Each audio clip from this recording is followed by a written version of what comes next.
Boa noite a todos. É com Boa grande noite. prazer que iniciamos a programação do The Host Changemakers do ano de 2019. Começamos hoje com um webinário com esses três super feras para conversar sobre o assunto, objetivos, metas e um propósito, uma estratégia bem definidos, como que isso pode alavancar o seu processo de inovação. Vamos começar com o Daniel Saad. Daniel Saad foi sócio durante muitos anos da Inventa, uma consultoria especializada em inovação, e hoje trabalha na Nodal, uma consultoria de estratégia. Daniel, a palavra é tua. Obrigado, Mara. Bom, Mara, eu sempre que eu vou falar de inovação, eu acho super interessante a gente a gente colocar um contexto, né? A gente puxar o contexto de quando é que inovação aparece, né, no cenário das organizações, do mundo corporativo, né? Então, vale voltar um pouco no tempo. Se a gente volta na década de 90, a gente vai ver que poucas empresas, poucas organizações falavam do tema inovação ou tratavam do tema gestão da inovação. Claro que, né, inovação não é nenhuma novidade que acontece nos anos 2000, desde a época das cavernas que se inovam, mas o tema, né, gestão da inovação, tratar isso como um tema de gestão, como um tema empresarial, isso é novidade. Né? E, e, e ele acontece no momento, na verdade, um momento de crise, né? De crise da gestão. Se a gente for lembrar, então, o mundo nessa época ele estava vivendo uma grande transformação, né, da década de 90, início dos anos 2000, em que a gente estava começando a ver a passagem de um modelo que o Bauman faz bem essa diferenciação, né, do que ele chamava de modernidade sólida para a modernidade líquida, né? Então a gente estava a gente estava num momento de transição que a gente saía daquela forma mais organizada, né, menos complexa, em que o hierárquico processual, estruturas mais rígidas, um contexto mais bem definido, né? Eu nessa época trabalhava na consultoria, que era a consultoria do Michael Porter, e aí fazer estratégia nesse tempo, né, nessa época, era, você tinha os elementos claros, né? Você sabia quem eram os seus concorrentes, né? Você entendia o mercado, né? Você entendia as dinâmicas de como as coisas funcionavam. E bom, talvez o grande marco, o próprio Bauman coloca esse como um dos marcos fundamentais, é a internet, né? E aí o mundo em rede conectado, e com isso uma série de mudanças, mudanças sociais, né? Mudanças de comportamento. E aí a gente chega no que eles chamam, então, da fase da modernidade líquida, né? Que é, então, o momento em que essas estruturas sólidas derretem, né? Então você não tem mais um contexto claro, um contexto bem definido de competitividade, né? Você não tem mais você não sabe nem muito bem mais quem são os seus concorrentes, né? As coisas, os espaços e as geografias deixam de ser grandes limitações. Enfim, você tem todo um cenário mais complexo. Aí alguns têm usado muito o termo VUCA, né? Você tem um cenário mais volátil, mais incerto, mais complexo e com mais ambiguidades. E dentro desse contexto, tem uma crise do mundo da gestão, né? Então, as empresas, elas têm ferramentas para gerir, né? Gerir a criação de valor, ferramentas que foram desenhadas num mundo em que não tinha nada disso, né? Um mundo, então você usa ferramentas de gestão da década de 70, do máximo 80, para tentar navegar em um ambiente que está muito mais complexo. E é dentro dessa crise, desse momento, que surge, né, até como uma boia salva-vidas, né? Então, como é que a gente vai fazer, né? Como é que a gente treina como os gestores, né, para navegar nesse ambiente incerto? E aí surge a inovação, né? Essa palavrinha, ela entra de uma vez para o mundo das corporações, né? O mundo da gestão. E aí, de lá para cá, é difícil hoje encontrar alguma empresa, alguma organização que não tenha trazido esse tema para dentro ou da sua estratégia, da sua missão, da sua visão, ou treinamentos de inovação, equipes dedicadas de inovação, projetos e programas de inovação, enfim, você tem né, esse tema sendo muito tratado. E aí diversas ondas, né? A inovação, ela começa então muito mais no mundo da tecnologia, né?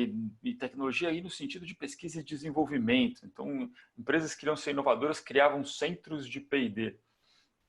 Depois, a gente tem o momento em que a inovação, a matéria-prima da inovação, ela deixa de ser uma patente ou uma tecnologia que vem de um laboratório e ela passa a ser ideia, né? Então, ganha quem tiver mais ideias. E aí, nessa época que inovação passa a ser... o post-it entra para o mundo da inovação, né? Quanto mais post-it na parede, mais ideias a gente vai ter e mais chance a gente tem de ganhar o jogo. E logo na sequência surge a questão, tá, mas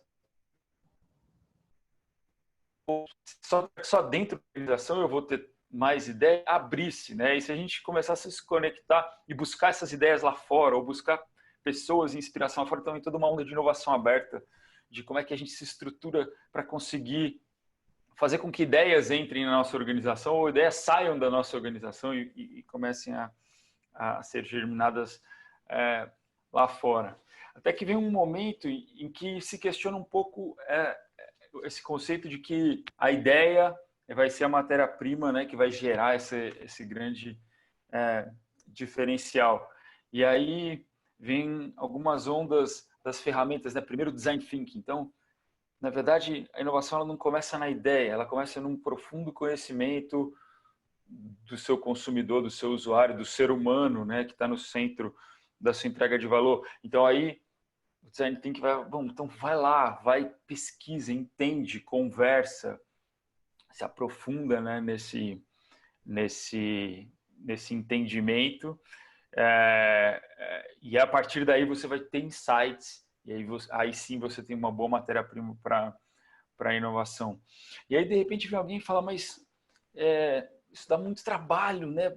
Você mergulhar, pesquisa etnográfica,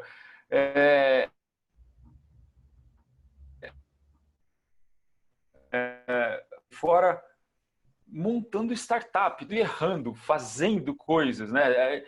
Aí surge todo o vocabulário que vem lá do Lean Startup, né? Então, vamos get out of the building, né? Vamos pivotar, vamos testar, E aí o mundo das startups passa a ser visto como o grande locus da inovação. Quer dizer, as startups estão, e aí, claro, muito puxado, ancorado por algumas delas que hoje são as maiores empresas do mundo, você passa a ter essa cultura do Vale do Silício, né, como sendo a grande ferramenta de inovação.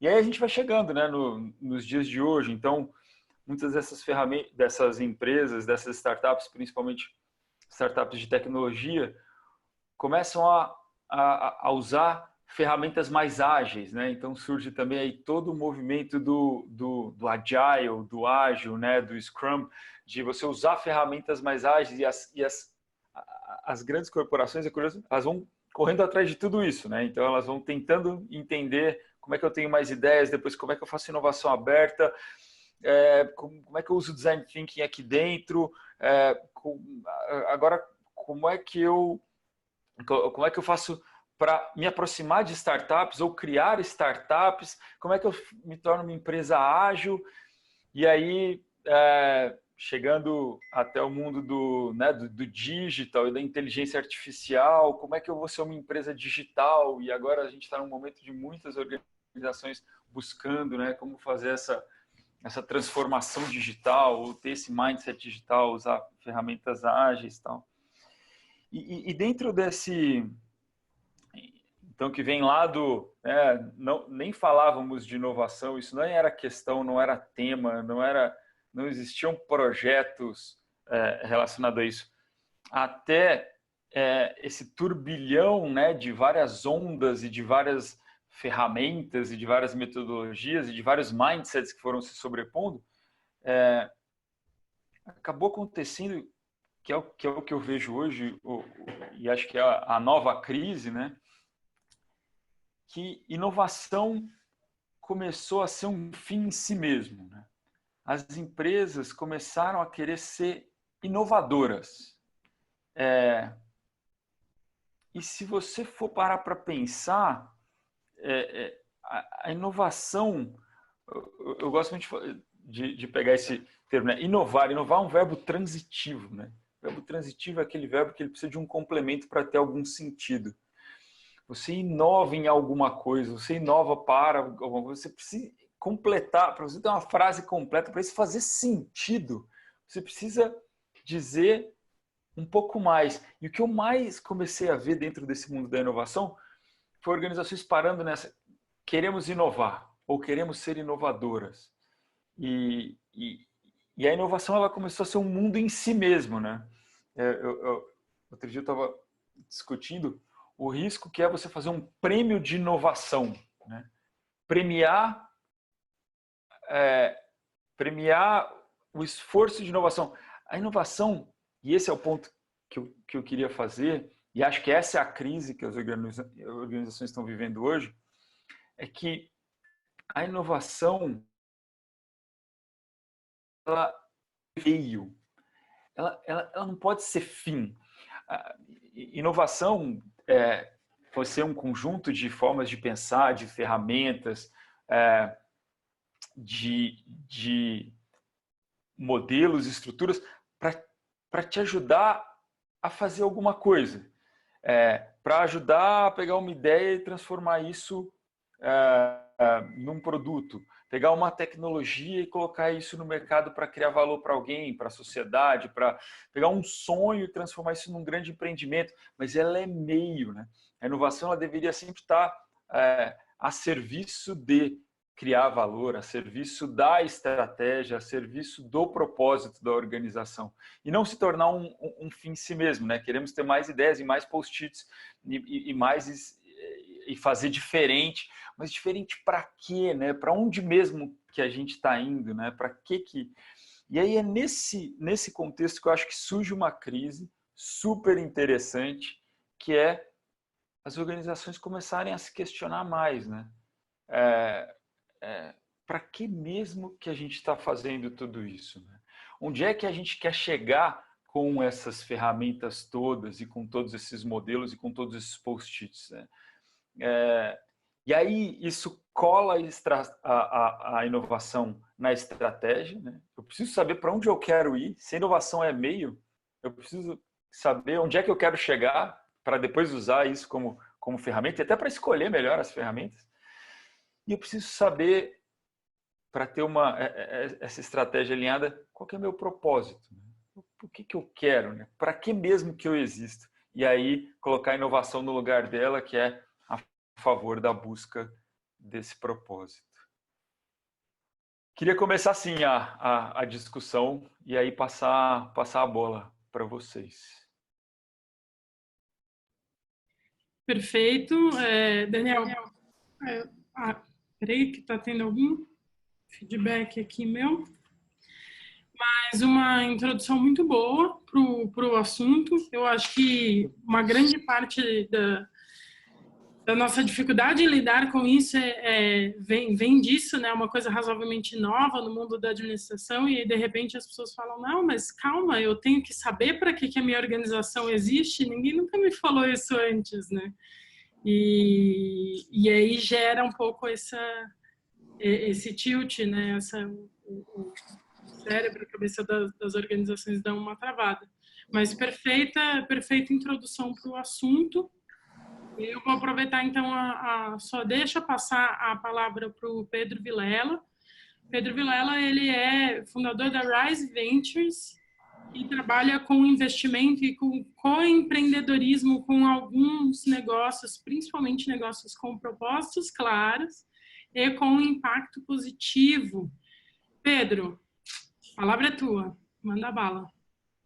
Obrigado, Mara. Obrigado também pela oportunidade de participar. Boa noite aí a todos. Com a introdução que o Daniel fez, fica fácil. Acho que dá um pouco de cor aí. Eu vou pegar uma grande carona em tudo, porque é muito pertinente a introdução do Daniel.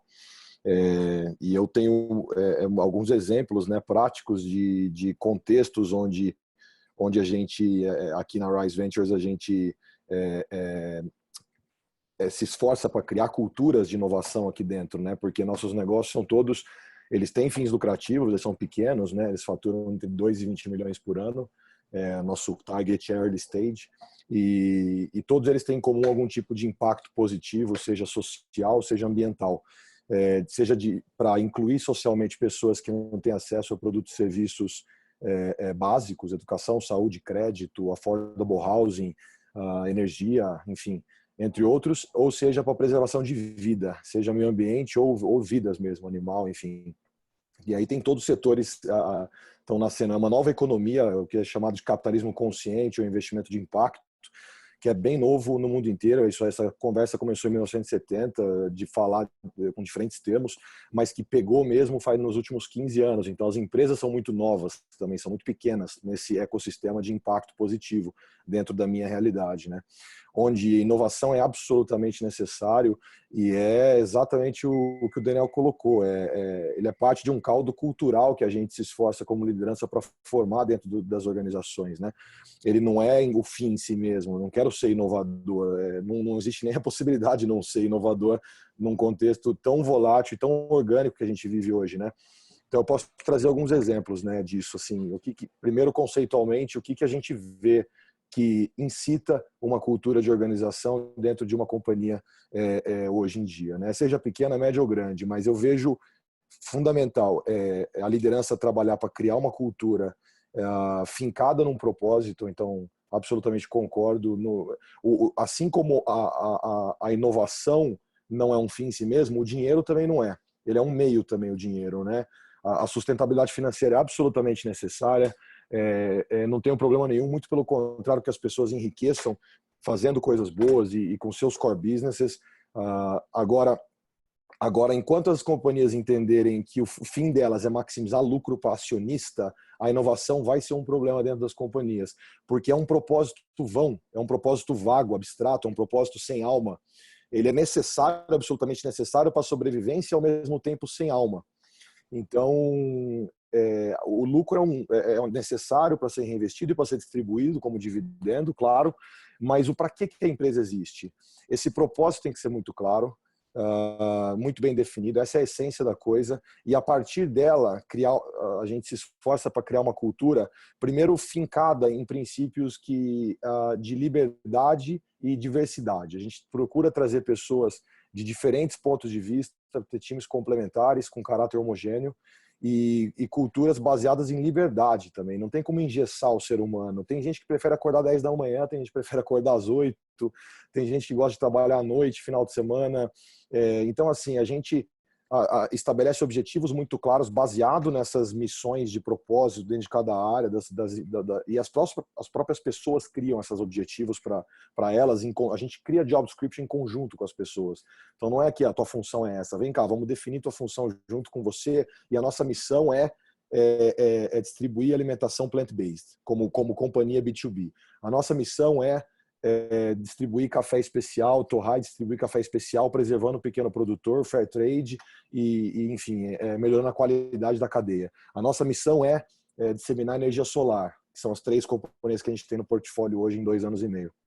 Então, dado isso e dado o seu expertise, como é que você contribui para essa grande missão aqui em cima, né? Então, a pessoa fica se sentindo livre para se vestir da forma que quer, para se posicionar da forma que quer. O limiar entre pessoal e profissional também está se quebrando muito. Então, a gente vê que existe um valor em deixar as pessoas serem quem elas são dentro das companhias. Não importa preferências, enfim. O que importa é a pessoa estar comprada naquela missão e ser uma pessoa de caráter, integridade e lealdade ali contigo. Então, liberdade é um ponto importante para ser quem são. Diversidade é muito importante com essa complementaridade. Metas e objetivos claros, baseado, co-construído com as pessoas, né? E todo em função do propósito é muito importante na nossa experiência. E criar uma cultura empírica de erro e acerto também, né? O bebê, ele não aprende a andar, né, sentado, racionalizando, mentalizando, e de repente ele anda, né? Ele tenta, ele erra, ele cai, ele acerta, levanta.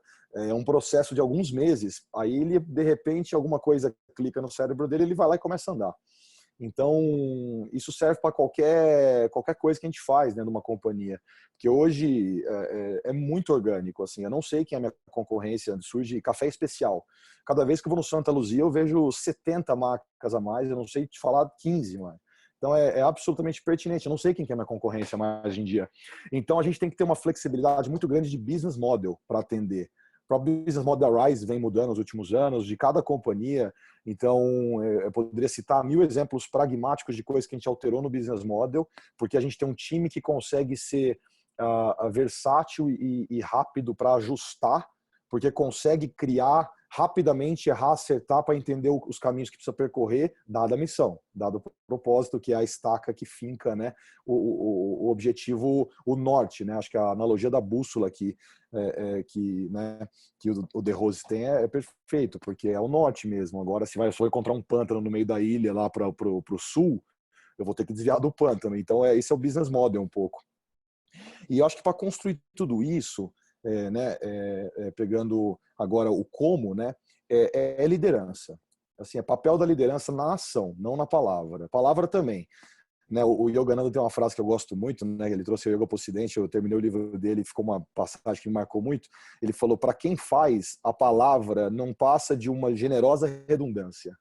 Então, assim, é bem isso. Assim, acho que o exemplo da liderança na ação. Então, não adianta a liderança ficar falando isso que eu estou falando, mas na prática é hierárquico, não é aberto à ideia, não desconstrói as próprias crenças limitantes, não trabalha com cooperação, enfim, cria culturas que não são adequadas. Então, partindo desse pressuposto, para criar inovação, no meu ponto de vista, as pessoas têm que se trabalhar. Né? Eu tenho que evoluir como pessoa e como liderança, eu, Pedro, para conseguir inspirar e iluminar as pessoas ao meu redor para que façam o mesmo. Então, a única variável que eu realmente controlo são as minhas transformações aqui, né? E com a minha luz eu posso iluminar os demais. Então, quanto mais eu trabalho a mim mesmo, melhor o time fica. E esse processo vem acontecendo nos últimos anos. Poderia citar várias coisas que eu faço aqui e que pouco a pouco eu vou evoluindo, e enfim, é um processo infinito, bonito, mas que com isso eu consigo inspirar as pessoas ao meu redor para praticarem o mesmo. E acho que a inovação é um pouco decorrência disso, sabe? Do autoconhecimento, do autotrabalho que a gente faz conosco mesmo. Por isso que esse tema é tão pertinente também dentro da linha que vocês trazem, né? Então, eu queria colocar isso de forma conceitual, dizer que é um desafio, sabe? Agora, entrando um pouco mais pragmático em exemplos, assim, não é simples criar isso tudo, é um exercício diário de expor fragilidade, de falar: errei mesmo, vamos ajustar, de falar, de perceber o outro, de empatia, é um exercício de amor, no fim das contas, né? De alto amor e amor à missão que você está envolvido e as pessoas que estão com você. Porque a vida de empreender ela é dura, né? E ela requer a alta capacidade do time estar conectado no propósito, né? E eu recebo aqui semanalmente 3, 4 convites para conversar com pessoas de todas as idades que estão procurando propósito na vida, que estão querendo entender, que passaram 20, 30 anos, às vezes, trabalhando para organizações que depois desse tempo falaram, cara, o que eu fiz com 20, 30 anos? Legal, aprendi coisa pra caramba, tal, mas onde eu quero estar hoje? Eu quero aplicar, eu quero me colocar a serviço de vender XYZ, né, de uma companhia ABC? Eu quero, não quero? O que eu quero fazer para minha vida? Qual que é a minha missão? Então, acho que essa crise de propósito generalizada ela é ótima. Eu vejo essa crise também, Daniel. Você colocou desse conflito, né? A mesma coisa, só que de um outro ângulo, agora de um ângulo mais humano. Esse conflito está nas pessoas, né, que estão por trás das organizações. Você falou que as organizações estão em conflito, né, dessa crise de propósito, para que eu sirvo? São as lideranças por trás delas que estão, no fim das contas, com essa crise acontecendo. E portanto, é muito bonito ver isso, né? A geração dos avós, né, siga a carreira pública, a geração dos pais tem um emprego estável pro resto da sua vida, a minha geração meio conflituosa em between essa e uma próxima que vem empreendendo com propósito aí, que a gente acompanha a turma mais nova aí de GV, ITA, Poli, INSPER, enfim, todas as universidades que a gente contrata nas companhias.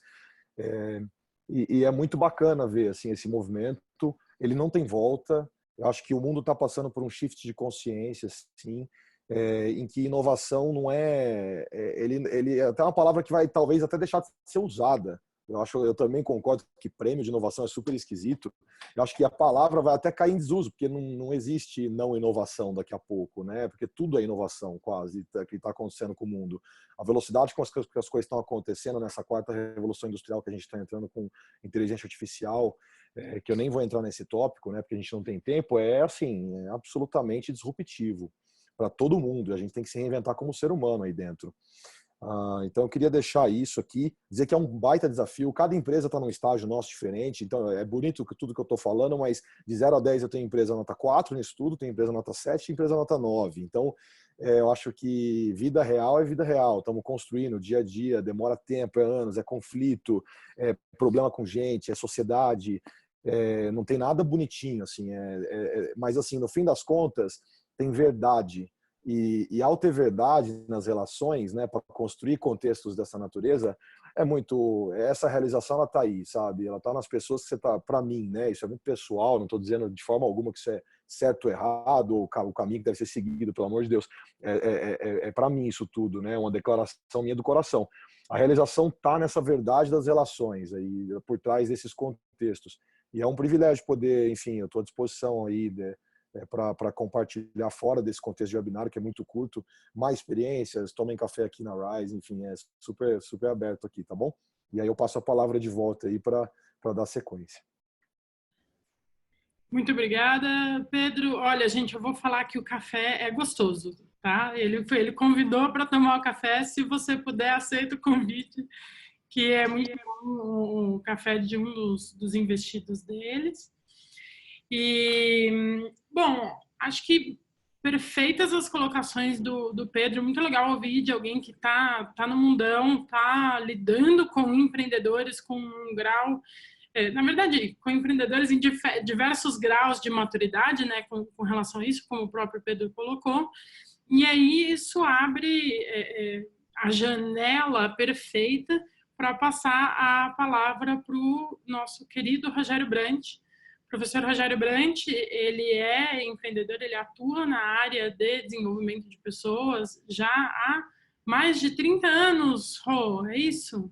Ainda não, 30 anos. Quase 30 anos. O Rogério, ele é fundador de uma das escolas do The Rose Method em Curitiba e agora está até com alguns planos super bacanas para o futuro. Mas a ideia é que agora, Rogério, a palavra é tua e aí fala um pouco para nós. E eu, né, assim, muito legal essas discussões a nível de organização. Acho que o Pedro falou muito bem, falando que essa crise de organização, ela reflete uma crise de liderança. Gostei muito também do Pedro falar de uma cultura de inovação, não é processo, não é prêmio, como o próprio Daniel falou, e cultura é comportamento, e comportamento é indivíduos, né? E agora, assim, fala um pouco da sua experiência, como que é isso, como que é essa crise, como se achar, como conversar até sobre esses assuntos, sobre propósitos, sem ser uma conversa indutora de crise, né? Oh, meu Deus, e agora? Rô, a palavra é tua, vai lá. Obrigado, Mara. Obrigado, Pedro, Daniel. Gostei muito de ouvir vocês. E, bom, agora entra a nossa área, né, que é filosofia, né? Quando surgem crises, aí entra a filosofia. Primeiro, eu gostaria de esclarecer que existem praticamente dois tipos de crises, né? Existe uma crise onde você faz besteira na tua vida, você faz coisas erradas, aí você entra em crise porque fez besteira, tem que aprender o que você errou, e aí você, depois que você se capacita, você sai da crise. Por exemplo, entrou numa crise financeira, porque você gasta dinheiro a rodo, não sabe lidar com planejamento, e agora você vai ter que se capacitar para sair dela. Essa é a crise mais comum que as pessoas mais entram, e é fácil de sair também, desde que você admita que você fez besteira e se capacite. Agora tem uma outra crise que eu acho a mais complicada, que já é mais filosófica, que é quando você faz tudo certinho. Então, você faz tudo certo, você cumpre tudo que você tinha que fazer, e aí, agora entrou em crise, porque você tem que começar uma nova etapa, né? Por exemplo, você... tinha uma amiga que dava sempre esse exemplo, que ela dizia, você está ali no período de gestação, 9 meses, deu tudo certo na gestação, não aconteceu nada de errado. Então, agora, quando der os 9 meses, vai acontecer o quê? Uma crise para você nascer. Então, e às vezes o sofrimento vem porque a pessoa ela não admite isso, ela não pode, está acabando, eu não quero passar para frente. E aí, quando ela resiste a essa mudança, agora para outra fase vem o sofrimento, para outra fase vem o sofrimento. E é aí que entra a filosofia, né? O Daniel e o Pedro falaram bem aí que tem uma crise mesmo assim de identidade nas corporações, mas eu creio que essa crise nas corporações é porque tem uma crise no indivíduo, né? Porque se o indivíduo tem a bússola, tem o norte, sabe para onde ele vai, não importa o que está acontecendo. Se eu estou trabalhando com Uber, se eu estou trabalhando numa multinacional, não importa. Se eu sei qual é o meu propósito, eu posso estar trabalhando no Uber, eu posso estar trabalhando num outro trabalho qualquer, numa multinacional, sendo presidente de uma empresa, que eu não vou ter crise. Agora, se eu não me conheço, se eu não tenho o meu norte, qualquer coisa que eu estiver fazendo, eu vou estar perdido, né? E aí é que entra a nossa filosofia, aí é que entra a nossa especialidade, né? Que é fazer com que o indivíduo encontre esse norte.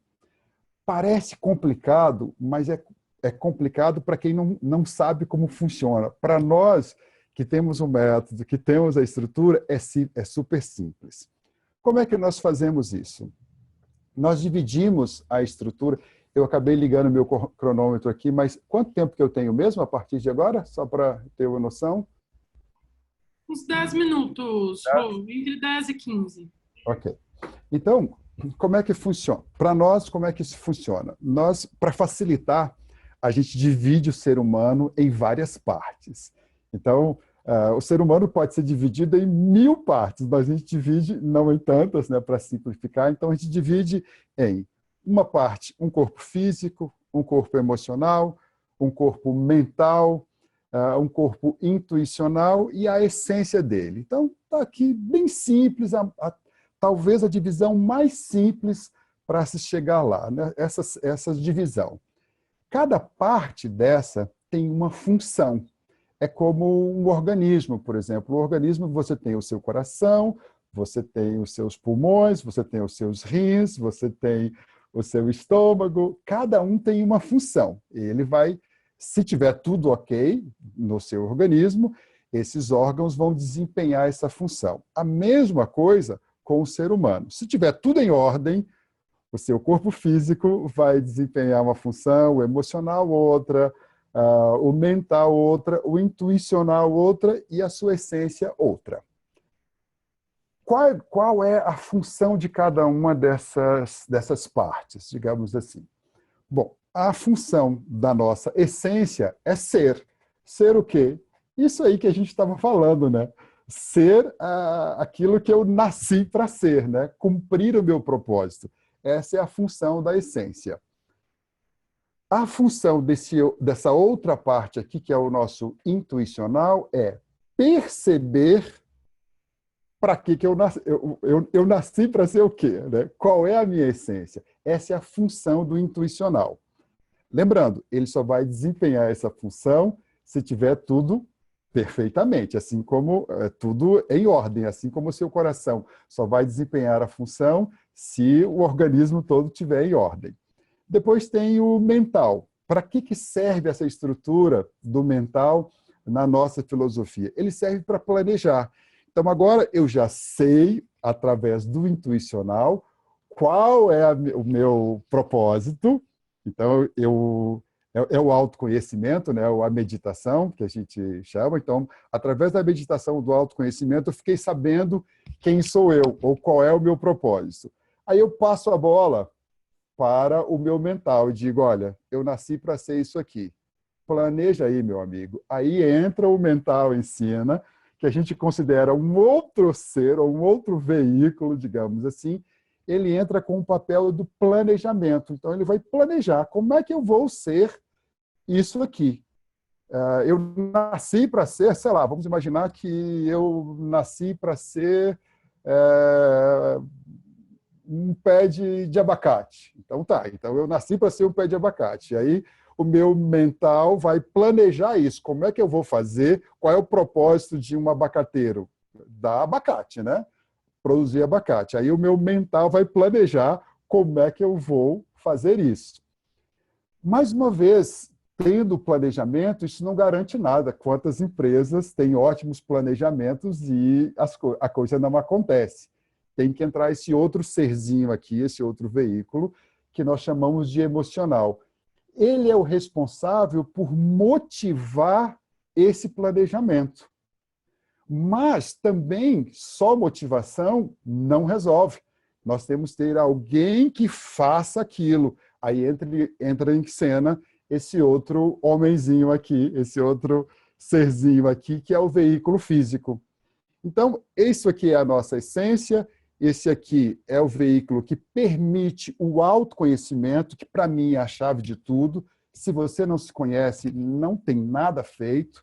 Então, entra o intuicional, responsável pelo autoconhecimento, depois entra o mental para planejar o que esse descobriu, aí esse aqui empolga o que esse planejou e esse aqui faz o que foi determinado, ele cumpre, né? Mas essa estrutura só acontece se tiver tudo em ordem. Se tiver alguma coisa fora de ordem, não funciona.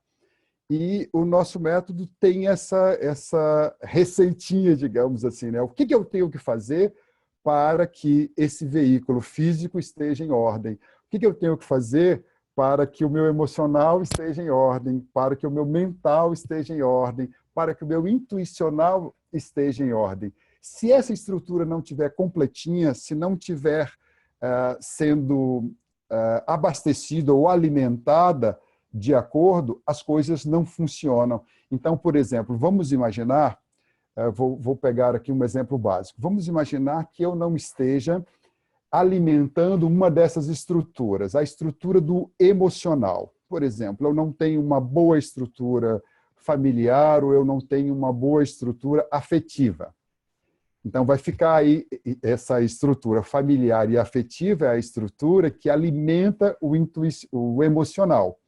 Então, se eu não tenho uma boa estrutura familiar e afetiva, eu vou ter um problema no veículo emocional. Então, eu vou ter um problema de motivação no meu trabalho. ainda que eu saiba qual é o meu propósito, ou qual é o propósito da minha empresa.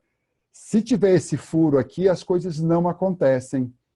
Ou, vamos imaginar que o problema, então, não seja na estrutura familiar ou afetiva, o problema seja de saúde mesmo, no veículo físico. Por algum motivo, porque eu não me alimentei bem, porque eu não exercitei bem o meu corpo, eu tenho um problema aqui na estrutura física.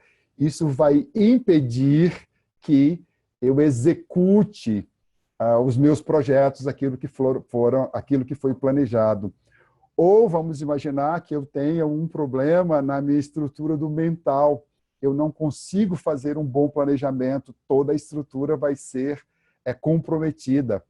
Se eu tenho um problema, o que é mais comum, ter um problema na estrutura do intuicional, aí que a coisa fica feia mesmo, porque eu não vou saber nem qual é o meu propósito, né? Eu vou ficar completamente perdido. Como o Pedro falou, ele conhecia algumas pessoas que 30 anos depois o cara chegou e disse, mas o que eu fiz até agora? Por quê? Porque esse veículo dele aqui, o intuicional, não estava funcionando, não estava sendo alimentado. E é esse veículo que permite que você se conheça e permite que você descubra o seu propósito, né? Então, para quem conhece essa estrutura e sabe como funciona, Pedro e Daniel, né?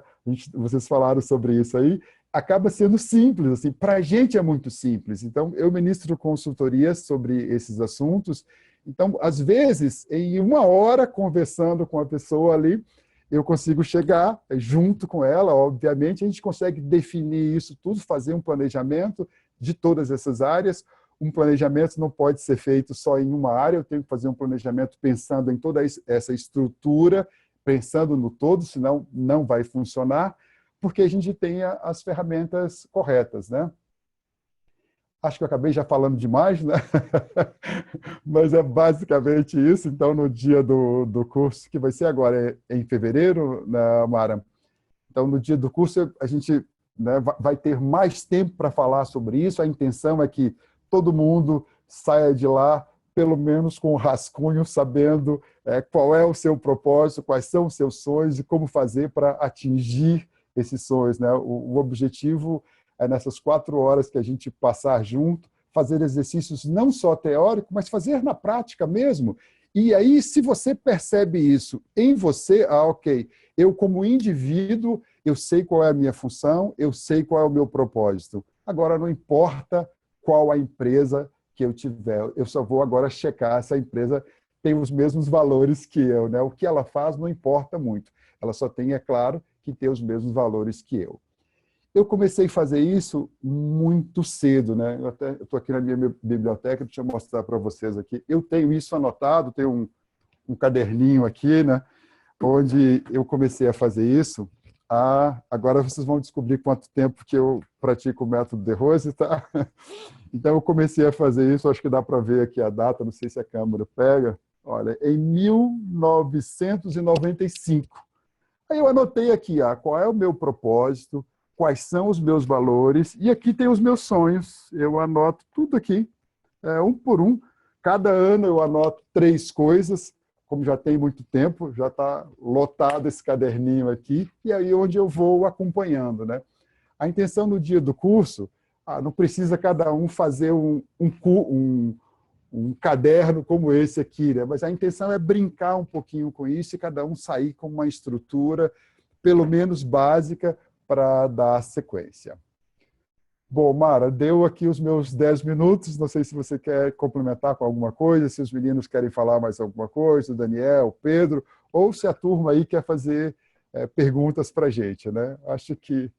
Já vamos para as perguntas. Rô, você tem algum pedido, alguma missão, alguma lição de casa para quem vem no dia do curso? Já trazer algum exercício pronto? Tem. O ideal é que você comece, se você não se perguntou ainda, que você comece a se perguntar. O que eu vim fazer aqui, né? Qual é a minha função aqui no planeta mesmo, né? O que eu estou fazendo aqui? A gente demora para fazer essa pergunta, né? Eu gostei quando o Pedro deu o exemplo do cliente dele, acho que foi um cliente, né, Pedro, que você falou, que 30 anos depois ele se fez essa pergunta. Meu, Começa a fazer já, né? Eu comecei a fazer essa pergunta para mim em 1995, e aí já peguei a resposta, já anotei e tenho isso anotado. Então, isso adianta muito. Então, começa a se perguntar, mesmo que você não tenha a resposta, o que eu estou fazendo aqui? Virão aí algumas, ou você pode perguntar de outro jeito, né? Qual é o meu propósito, né? Qual é a minha função? O que eu estou fazendo aqui? Veja qual é a pergunta que vai te dar uma resposta mais de imediata. Anota isso e traga alguns rascunhos para o curso. Depois, você pode fazer também, pode pensar assim, agora, o que eu quero que aconteça nos próximos 5, 10 ou 15 anos? Quais são os meus sonhos? Então, se você trouxer esses rascunhos para o dia do curso, já vai adiantar muito. Não se preocupe se está certo, se está errado, se o seu propósito é esse mesmo, se esses sonhos são viáveis, se não são viáveis. Não se preocupe com isso. Nós vamos trabalhar com o que você tem e vamos alinhar tudo isso no dia do curso. Então, repetindo. Primeiro, pergunta para você mesmo, né? Qual é o seu propósito aqui? O que você veio fazer no planeta Terra, né? Ninguém veio aqui só para encher o mundo, cada um está aqui com um objetivo bem específico. Embora a maioria de nós não saiba, mas a gente está aqui com um propósito, né? Não existe nada na natureza que não tenha um propósito. E depois, o que você quer que aconteça nos próximos 5, 10, 15 ou 20 anos? Esse é o deverzinho de casa aí para todos que estão nos assistindo. Perfeito. E aí, antes de abrir a pergunta para os participantes, a gente já tem uma pergunta daqui, queria abrir pergunta para vocês. Então, Daniel, Pedro e Roger, vocês têm alguma coisa que vocês gostariam de perguntar um para o outro, ou comentar um na fala do outro?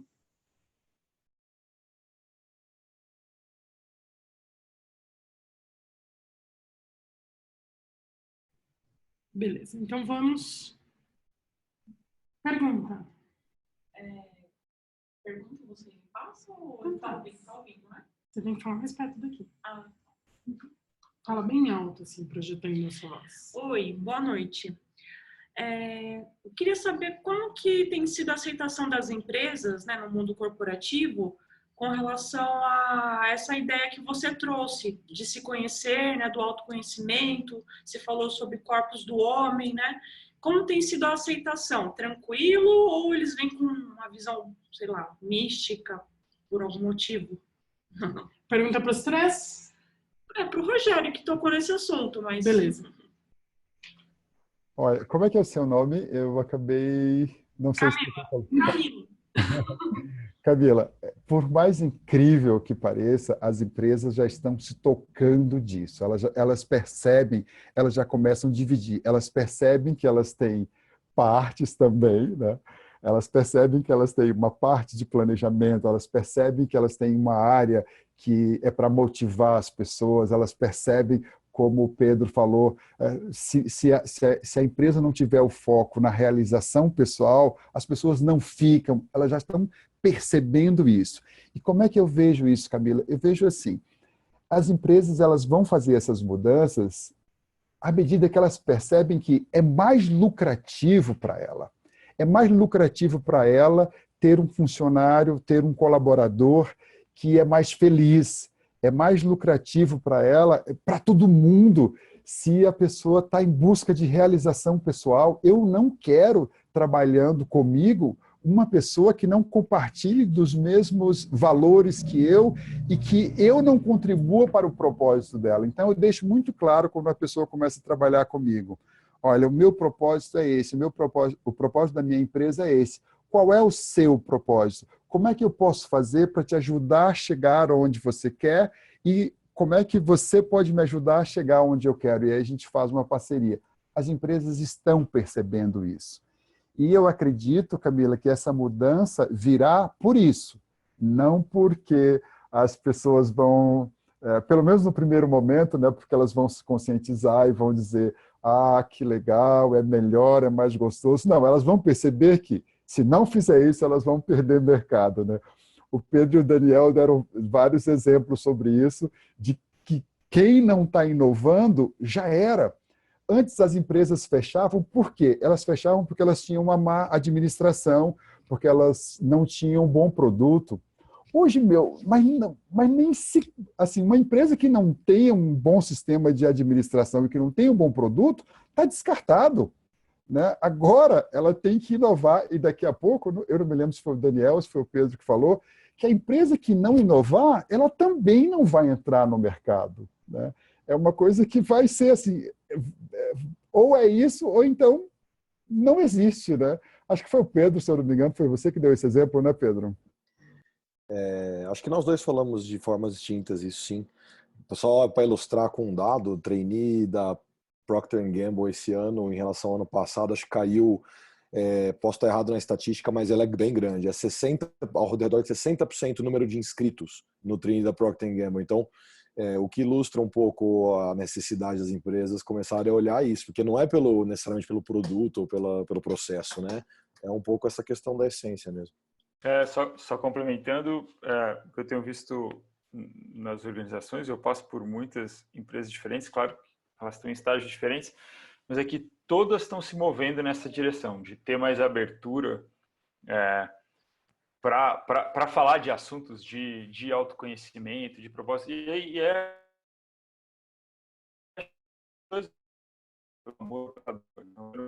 que o Pedro fala. Então, muitas empresas realmente puxando a questão de propósito, né, de essência, com todos esses movimentos de capitalismo consciente, empresa B, setor 2,5, tem um movimento que puxa, né, as empresas falando, eu quero realmente, os líderes montando estruturas ou projetos para vamos repensar isso. Mas também tem pela dor, que aí é o ponto que o Pedro estava falando. Assim. Então, tem empresas que estão vendo que o jeito que elas faziam não funciona mais, né? E aí algumas começam mais tacanhas, né? Coisas bem superficiais, tipo, começar a permitir que as pessoas possam ir vestidas do jeito que elas mais gostam e sem grandes formalidades. Então, são movimentos que às vezes são pequenos, são coisas, mas que no fundo é essa essência, né? De cada vez mais ter um conhecimento mais profundo, uma individualização maior, né? Que acaba chegando em propósito. Eu vejo os dois lados, algumas querendo puxar esse movimento e algumas indo por necessidade, porque acabou a era né, do carrasco com um chicote na mão, porque simplesmente as pessoas vão buscar coisas que combinem mais com os valores delas. Então, é isso. Mais uma pergunta aqui, da Leila. Boa noite. Boa noite, boa noite. Boa noite. Muito legal tudo que vocês falaram. E a minha pergunta ela tem um pouco a ver com a minha experiência do meu trabalho. Assim. Trabalho numa escola e a demanda por uso de tecnologias está aumentando muito assim, na escola, para os professores e tudo mais. Eu sou assistente de 4 professores. E por causa dessa demanda, eles pediram até ajuda para mim, para alguns cursos que eu fiz um curso no passado de capacitação da Google, com muitas ferramentas para a educação. E aí eles, como se fala, eles pediram para que eu passasse isso para eles e tal. Só que o que acontece? Ao mesmo tempo que eles querem ter essa capacitação e quer atender essa demanda do mercado, hoje essa semana, por exemplo, eu estava desenvolvendo um novo calendário, uma agenda Google, uma coisa simples, que a gente tinha uma agenda antes mais engessada, e eu falei, não, vamos usar uma Google Agenda, porque é mais interativa e tal. E só que o que aconteceu foi uma coisa que eu não esperava, uma resistência muito grande para usar uma nova agenda, que teoricamente não é uma das ferramentas mais difíceis. E a minha pergunta tem a ver com isso, assim, ao mesmo tempo que a inovação, e eu tenho, por exemplo, eu sou uma pessoa que eu tenho ideias, eu sou uma pessoa muito empolgada, então vamos fazer isso, vamos fazer isso, vamos fazer isso, vamos fazer isso. E só que às vezes eu tenho dificuldade de lidar com as pessoas, então assim, eu quero inovar, eu quero propor coisas novas, mas existe uma resistência para o novo, mas a gente está acostumado com o outro, isso é novo, vai dar trabalho, mas eu não consegui. Essa barreira para que as pessoas passem e errem um pouco, mas comecem a se acostumar com novas tecnologias ou com o novo, eu tenho uma dificuldade de lidar, assim, com as pessoas, assim, ó, como eu tive uma ideia e quero colocar em prática, mas como lidar com um corpo de pessoas que precisam se relacionar para que aquela ideia vá para frente. É mais ou menos isso, não sei se deu para entender. Posso começar aqui? Manda bala. Desculpa, eu acho que eu esqueci o seu nome, você mencionou no início. Leila, me desculpa. Leila, eu acho que esse é o principal desafio, assim, independente dos exemplos, né? Muito bons exemplos, mas assim, o principal desafio mesmo é a gente lidar com as resistências e ir se desconstruindo, né? Desconstruindo as crenças das pessoas no processo. Eu aí, sendo de forma pragmática, eu acredito que se essa escola, no exemplo, não tiver uma liderança nessa escola que apoie as suas ideias, liderança vindo de cima mesmo, na prática, eu acho que é difícil. Fica bem mais difícil, não é que é impossível, mas porque as pessoas vão resistir, né? Então tem que ter liderança dando exemplo, as pessoas têm que entender o valor daquilo no dia a dia delas, então tem todo um envolvimento de mostrar por que nesse exemplo que você deu, o Google Calendar vai ser melhor do que o papel. Ele vai economizar tempo, não vai ter confusão, não vai ter erro, ele vai ter mais tempo com a família dele no fim do dia. E você tem que ter os teus embaixadores no meio desse processo também. Quem que são os mais, mapear mesmo, quem que é o mais provável que mude rápido até o mais old school ali, que não vai usar o calendário, né? Nesse exemplo de inovação que você deu. E se aliar com essas pessoas que são mais prováveis que mude rápido e pedir a força de influência delas.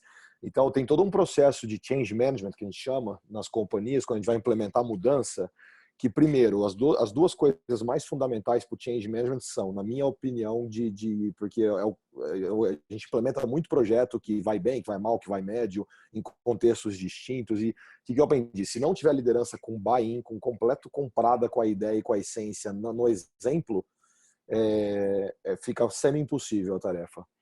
E segundo, as pessoas precisam ser envolvidas no processo. Não pode ser, eu tive uma ideia, vou implementar e acabou, né? Elas têm que entender o valor daquilo, têm que participar, têm que contribuir, o filho tem que ser compartilhado, porque aí a probabilidade de sucesso fica maior também. Então, essa são minhas duas contribuições de resposta aí. Na verdade, não é nem somando, é só pegando um ponto que o Pedro falou e colocando foco nele. De muito tempo participando de processos, programas de inovação dentro das empresas, tem uma coisa que para mim salta aos olhos, que o Pedro falou, que tem algumas pessoas que para elas já assim, você não vai precisar ensinar nada, treinar nada, nem convencer, você vai dar a ideia e essas pessoas elas gostam, elas se sentem confortável na incerteza, erro para elas não é tanto problema quanto para algumas outras pessoas, tal. E é muito bacana, e parece até, Leila, que você é uma dessas. E é muito legal ver a importância e o impacto dessas pessoas. Então, são esses, acho que você usou o termo embaixadores, né, Pedro? São essas que acabam disseminando. Quanto mais tiver uma rede desses... tem umas expressões como change makers, né? Esses que fazem, né? Esses que mudam, esses que gostam de brincar de mudar o jogo. Quanto mais desses tiver, quanto mais estruturada a rede, e aí eu tenho que concordar, sendo super pragmático com o Pedro, se você tiver alguns desses infiltrados na alta gestão, na liderança, vai facilitar muito a sua vida. Quanto mais essa rede for forte, então é fácil você ver, você entra numa empresa, você vê que tem um monte desses espalhados, ficou fácil, sabe? Eles vão dar o exemplo, eles vão fazer, e o que vai acontecer é que eles vão ter alguns ganhos reais, que é bem o que ele falou, vai ter o valor do negócio. Pô, ficou mais fácil. Caraca, ficou mais fácil. E aí a próxima inovação, a próxima ideia que você tiver, fica mais fácil de implementar. Pô, lembra que ela foi legal, né? O que é mesmo que você está falando? E aí isso vira um efeito cascata, efeito dominó aí, que a coisa acontece, assim. Então, acho que é um bom começo localizar quem são essas pessoas que topam, que lidam melhor com o erro e tal. Se for da liderança, então, se for o dono ou o CEO, tua vida é mais fácil. Mas, se não, também acho que acaba dando, né? Mas desde que você consiga gerar uns ganhos, as coisas vão acontecendo, e aí até que uma hora o mais cético é que fica sendo... Pô, cara, vai logo, põe o calendar aí, porque a gente já sabe que vai ter ganho lá na frente, sabe? Aí inverte, né? Chega uma hora que inverte. Quem não quer fazer acaba sendo o que fica sozinho no jogo. Enfim. Que legal o exemplo que tanto que o Pedro e o Daniel deram, que a gente vê que no fundo, Leila, o problema não é a ferramenta. O problema é o desconforto emocional que surge, né? E o que é engraçado, se a gente pegar as pessoas que usavam ainda a agenda de papel e as pessoas que usam o Google, as ferramentas mais modernas, as dificuldades emocionais delas são as mesmas. Ou, vamos mais longe, um romano que dirigia lá uma biga lá na época lá do romano, e um cara que dirige hoje um carro moderno. A tecnologia melhorou muito, mas os problemas emocionais são os mesmos. É só você pegar livros de filosofias antigos, né? É tanto que a única coisa que não fica ultrapassada são livros de filosofia, né? A filosofia ela não ultrapassa.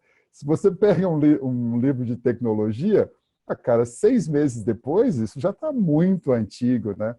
Agora, em termos de comportamento, não está. Pelo contrário, quanto mais para trás a gente vai, mais a gente vê que está atualizado, né? Então, o problema acaba sendo o mesmo. É como se fosse assim, Leila, na minha visão. Quando tem um problema, eu uso essa ou essa ferramenta. Cara, tanto faz. Não, porque é só uma questão de polaridade. Para você, essa aqui vai ser melhor. Para o outro, essa aqui vai ser melhor. A diferença é grau, não é tão impactante assim. Agora, quando se trata de comportamento, se isso der algum problema emocional, aí não é mais horizontal, agora é vertical. Aí o astral do grupo ou vai lá para baixo ou vai lá para cima se der tudo certo. E o que vai fazer as pessoas mudarem ou a empresa dar certo? O astral alto. Lembra qual é o objetivo daquele veículo chamado emocional? É empolgar. Então, a intenção é você fazer essa mudança. Óbvio, se a outra ferramenta é melhor, sim, mude para outra ferramenta melhor.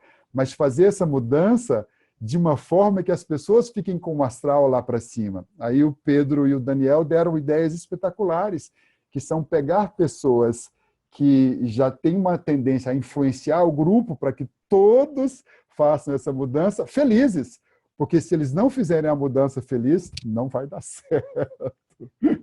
Não sei se conseguimos responder aí a sua dúvida, né? Deixa eu dar uma olhada aqui no pessoal que está em casa. Pergunta para o Rogério. Sob sua perspectiva, o propósito está diretamente relacionado com o profissional? Bom, essa é a primeira pergunta. E aí, se não está diretamente relacionado com o profissional, como minimizar ou canalizar o propósito com a grana, né? Com a parte mais pragmática do trabalho? Bom, o propósito não está relacionado com o profissional, está relacionado com a sua essência, né? Agora, você pode transformar essa sua essência em um business, em um negócio, né? Por exemplo, vamos imaginar que o seu propósito, sei lá, eu nasci para viver em contato com a natureza. Esse é o meu propósito, eu quero estar ali, eu quero viver contemplando a natureza. Então, de repente, você vai fazer um plano de negócio com a reserva florestal da sua família que está ali meio abandonada. Então, você transforma aquilo num plano de negócio, né? Por exemplo, o meu propósito, né? Quando eu escrevi isso aqui, né? Imagine só e ainda mais quando eu escrevi, o meu propósito, expandir a minha consciência e trazer o maior número de pessoas comigo. Isso assim, de longe que não é uma boa estratégia comercial. Quem é que quer expandir a consciência? O pessoal não sabe nem o que é consciência, né? E aí eu resolvi encontrar uma forma de fazer isso. Eu me tornei professor do Método de Rose, hoje eu dou cursos, dou consultorias, tenho uma escola, então eu transformei isso na minha profissão. O que eu diria para você? Fica mais fácil se você transformar o seu propósito na sua profissão, porque aí você vive isso 24 horas. Por exemplo, eu estou aqui agora, deve ser o quê? 9h30 da noite, né? E eu estou, de uma certa forma, colocando o meu propósito em prática, né? Eu estou aplicando isso. Eu estou, de uma certa forma, procurando contribuir para que vocês expandam a sua consciência. E, ao mesmo tempo, a minha consciência está se expandindo um monte, porque eu aprendi muito com o que o Daniel falou, aprendi muito com o que o Pedro falou, aprendi muito até com as perguntas que vocês me fazem, né? Então, eu transformei o meu propósito no meu business, né? Na minha profissão, que é o que eu aconselho, né? Óbvio que, às vezes, você precisa de um profissional para te ajudar a fazer isso, se você não souber fazer sozinho, né? Se você não conseguir, pede ajuda para quem você confia.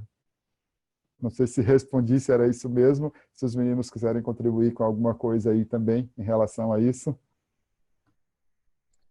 Eu tenho uma pequena contribuição para somar. Como é que é o nome da pessoa? A Mara aqui perguntou, por gentileza.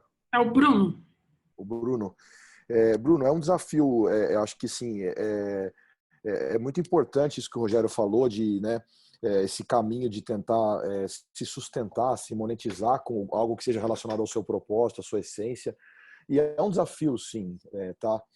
Eu e as pessoas que eu conheço que praticam isso e implementaram isso nas suas profissões, como o Rogério também comentou que fez, demora um tempo. Não foi imediatamente que eu demorei uns 3, 4 anos para conseguir tirar o primeiro salário que realmente me sustentasse dentro do meu propósito. Isso tem vários motivos, né? O primeiro deles é porque é um ecossistema novo e você criar coisas do zero é difícil. E ser original é difícil. Não tem atalho. Você tem que percorrer cada canto, cada dor, cada conquista, fincar a tua estaca, que é desconhecida porque a original é sua. Então, eu acredito muito em método para isso. Então, eu também fiz um coach na época, né? Eu pedi ajuda, como o Rogério sugeriu. Na época, em 2015 para 2016, eu já tinha os elementos fervilhando dentro de mim, na minha essência, e eu só organizei isso com a ajuda de um profissional que me fez perguntas corretas e me fez olhar para dentro de forma analítica e conduzir um diálogo de mim comigo mesmo de uma forma brilhante, que foi o papel dele na época. E aí a Rise Ventures nasceu daquilo, né? E 2 anos e meio depois eu consigo hoje me sustentar e nada garante que eu vou conseguir daqui 2 anos. Eu tenho que continuar fazendo o dia a dia e fazendo cada vez melhor. Esse é um lado do meu complemento. E o outro, por fim, eu tenho como propósito, acho que alinhado um pouco com o Rogério aí, questões de consciência, né? Mas por meio de negócios e a mim mesmo. Então, às vezes, eu tenho questões pessoais também que eu aplico. O meu business é completamente purpose-driven, né? Propósito, né? E é ótimo isso. Eu sou um dos 3 cofundadores, tá? São 3 sócios fundadores, eu sou um deles. E eu também vou para Mantiqueira uma vez por mês como parte do meu propósito também, né? Eu preciso me enfiar na floresta lá da Mantiqueira porque eu me reenergizo, eu fico mais tranquilo, em conexão comigo mesmo. E se tirar isso de mim, já parte do meu propósito cai também. Então tem aspectos pessoais que eu também entendo como sendo exercer o propósito, né? Só para complementar. Perfeito. Queridos, encerramos por aqui as perguntas. Últimas colocações de cada um de vocês, mais um minutinho, e aí terminamos o dia. Eu queria agradecer, Mara. Muito obrigado pelo convite. Rogério, Pedro, aprendi um bocado, muito gostoso a conversa com você. Obrigado pelo convite, adorei. Obrigado também. Acho que é o mesmo sentimento aqui. Eu também quero agradecer. Foi um prazer conhecer Pedro, prazer conhecer Daniel. Obrigado, Mara. Obrigado, pessoal aí de casa. E espero ter vocês, né, conhecer vocês pessoalmente no dia do curso, Não sei se vocês não sei se vocês vão nos dar aí o privilégio de aparecer no dia do curso, tomara que sim, né? Eu sei que a agenda de vocês aí é cheia também, mas tomara que sim. E pessoal de casa, estou ansioso para encontrar vocês, está chegando aí a nossa data, daqui a pouco nós vamos passar 4 horas, 4 horas que vai durar o curso, é esse mesmo, né? São 4 horas juntos com um único foco, né? Um único foco, que vai ser você ter certeza ali do seu propósito, né? E aí traçar as estratégias para chegar lá chegarmos juntos lá. Contem comigo, vai ser um prazer, porque para mim isso é o que eu faço no meu cotidiano, então vai ser um prazer ajudar aí o grupo a descobrir o propósito, cada um descobrir o seu propósito e chegar até lá e realizar-se, né? Perfeito. Gente, muitíssimo obrigada, muito alto nível o conteúdo, o depoimento de vocês e a conversa que tivemos. Reforço o convite do Rogério para o Daniel e para o Pedro, também sei que tem aí os desafios de agenda, mas se vocês puderem, aqui no The Rose Vila Madalena, estaremos no dia 23 de fevereiro, e para quem está nos assistindo, você irá receber um código de uma redução especial para você se inscrever no curso nas próximas 24 horas. Então, fique atento e qualquer dúvida nos procure. Gente, muitíssimo obrigada. Obrigado também ao Daniel Cambria, o homem por trás das máquinas, que também possibilitou isso tudo acontecer sem maiores problemas. E uma ótima noite a todos.